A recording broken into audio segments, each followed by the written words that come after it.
قدر۔ اب ایک بزرگ کے بارے میں پڑھا کہ 2000 رکعت نفلیں پڑھتے تھے۔ اب بتائیے کیلکولیٹر لے کر بیٹھ گئے، کیونکہ کیلکولیٹر میں حساب بیٹھتا نہیں ہے، اس لیے یہ بات جھوٹ ہے، یہ واقعہ غلط ہے۔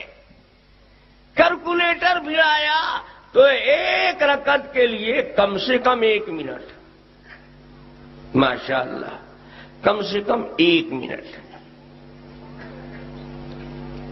اب 1 گھنٹے میں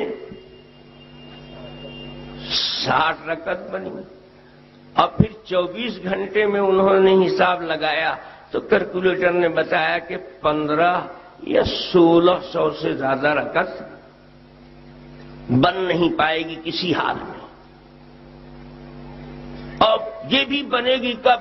جب نہ کھانا کھاوے، نہ پیشاب کرے، نہ قضاء حاجت کی ضرورت پیش آئے۔ لیکن یہ نہیں بتایا کہ اس طریقے سے جانچنے کے لیے یہ قرآن کا حکم ہے یا رسول اللہ صلی اللہ علیہ وسلم کا حکم ہے۔ کسی چیز کی صحت کو جانچنے کا یہ کیلکولیٹر والا حساب اللہ کا بتایا ہوا ہے کہ رسول اللہ کا؟ تم تو ان لوگوں میں سے ہو جو سوا خدا اور رسول کے کسی کے پیچھے چلتے نہیں ہو، لیکن افسوس کیلکولیٹر کے پیچھے چلنے لگے۔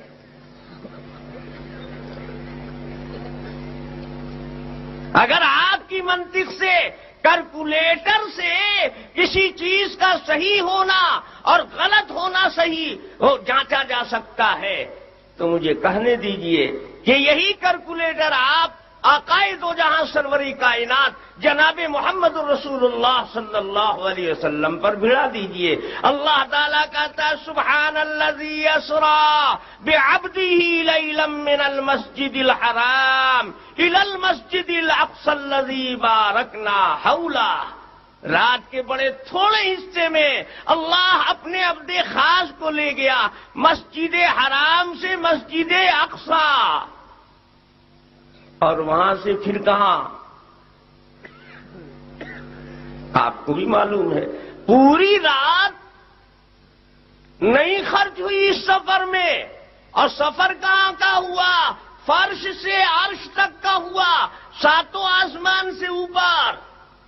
زمین سے آسمان کا فاصلہ نکال لو اور ایک آسمان سے دوسرے آسمان کا فاصلہ نکال لو، اور بیٹے کیلکولیٹر بھڑا کر اللہ میاں سے پوچھو کہ اللہ تیرا حساب ٹھیک نہیں بیٹھتا۔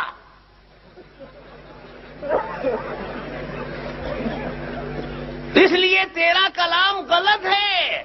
جس احمق کو یہ بھی نہیں معلوم کہ خرق عادت جو چیز ہوتی ہے اس میں کیلکولیٹر نہیں لگتا ہے۔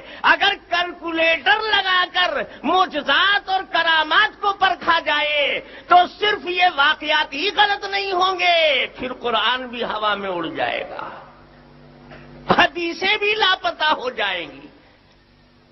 تم نے تو 24 گھنٹے نکالے، اور یہاں تو اللہ تعالیٰ کہتے ہیں لیلاً،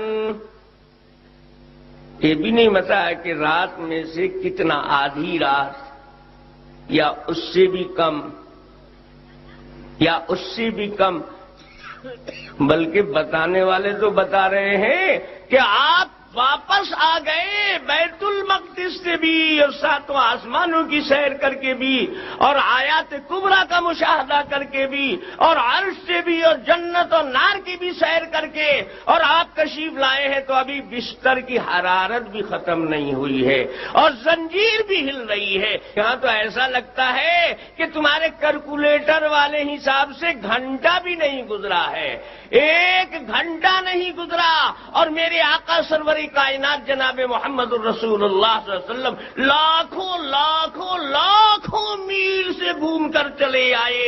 خیریت کہیے کہ یہ جرجیس، یہ ابلیس اس وقت نہیں تھا، ورنہ تو اسی طرح جھٹلاتا۔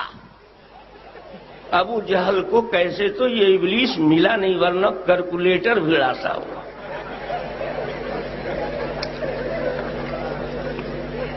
اتنا بڑا جاہل اور اتنے بڑے جاہل جو حدیث و قرآن میں سینکڑوں معجزات اور کرامات کو پڑھتے ہیں، ان کو ایک ولی، ایک اللہ والے کی یہ کرامت کہ مختصر سے وقت میں اتنی کثیر عبادت اس نے انجام دے لی، اس کے لیے جھٹلانے کے واسطے اس کو قرآن کی کوئی آیت نہیں ملی، حدیث کا کوئی حوالہ نہیں ملا تو کیا ملا؟ اسی انگریز کا دیا ہوا کیلکولیٹر ملا۔ ارے بیٹے، اور یہ ہیں علم کے پہاڑ۔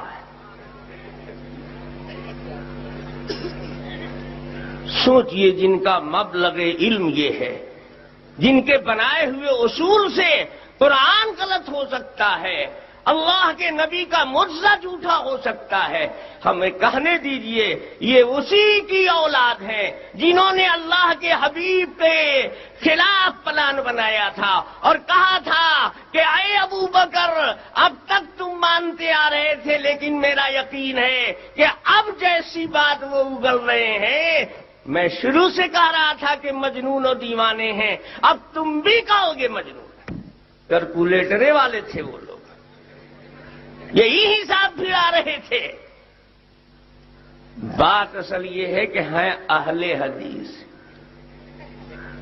زبان چلتی ہے، دماغ کام نہیں کرتا ہے، یہ سمجھتے نہیں کہ کیا بول رہے ہیں، کہاں سے بول رہے ہیں۔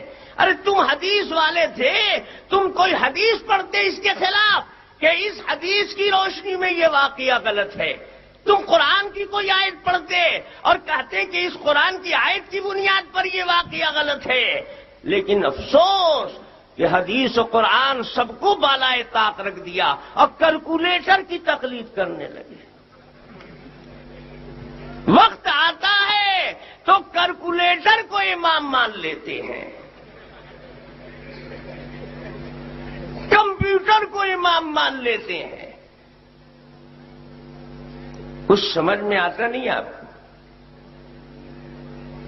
اگر سمجھ میں آتا ہوگا تو انشاءاللہ ابتدائے عشق ہے روتا ہے کیا، آگے آگے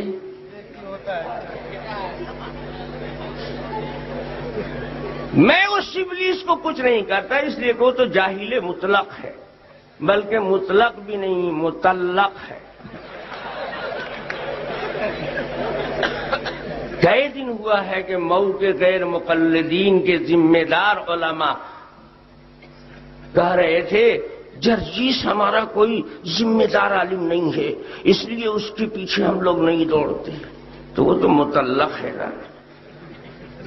اور یہاں عملوں میں آیا تو مت پوچھئے، شیخ الحدیث صاحب اور جمعیت اہل حدیث سب سروں آنکھوں پر لیے ہوئے، اس لیے کہ حنفیوں کو گالی دینے میں ان کو بڑا مزہ آتا ہے،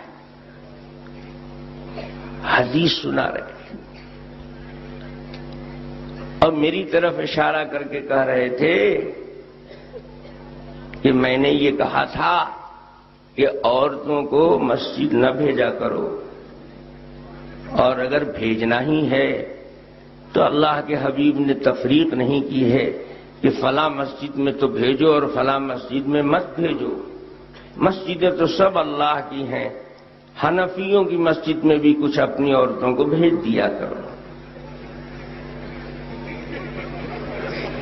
بھئی حنفی عورتیں تو مسجد میں جاتی ہی نہیں ہیں، لیکن جن عورتوں کے لیے چھوٹ ہے، اجازت ہے، کبھی کبھی اتفاقی طور پر صحیح، اور مرد لوگ بھلے آ جاتے ہیں زور سے آمین کہنے کے لیے حنفیوں کی مسجد میں، تو ذرا عورتوں کو بھی تو بھیج دیا کرو۔ تو بڑا تیکھا لگا تھا، کہنے لگے تھے صاحب دیکھیے اشارہ کر رہے ہیں کہ ان کے بگڑے ہوئے جوان عورتوں کی آبرو لوٹ لیں گے، لیکن پھر جناب والا خود حدیث سنانے لگے کہ ترمذی کے ابواب الحدود میں روایت ہے۔ کیا روایت ہے؟ کہ رسول اللہ صلی اللہ علیہ وسلم کے زمانے میں ایک حادثہ پیش آ گیا۔ حادثہ کیا پیش آیا کہ ایک عورت فجر کی نماز پڑھنے جا رہی تھی یا پڑھ کر آ رہی تھی، ایک شخص نے اس عورت کا اغوا کر لیا، اس کو کھینچ لیا اور اس کے ساتھ بدکاری کر لی۔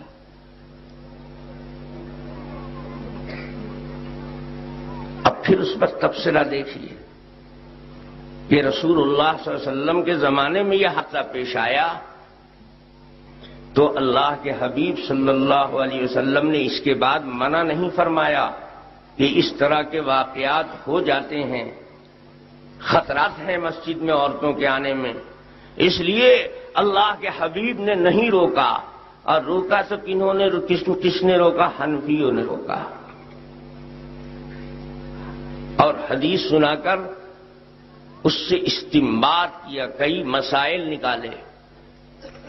ایک مسئلہ حدیث تو سنائی اصل اس لیے کہ عورت بھی پہچان نہیں سکی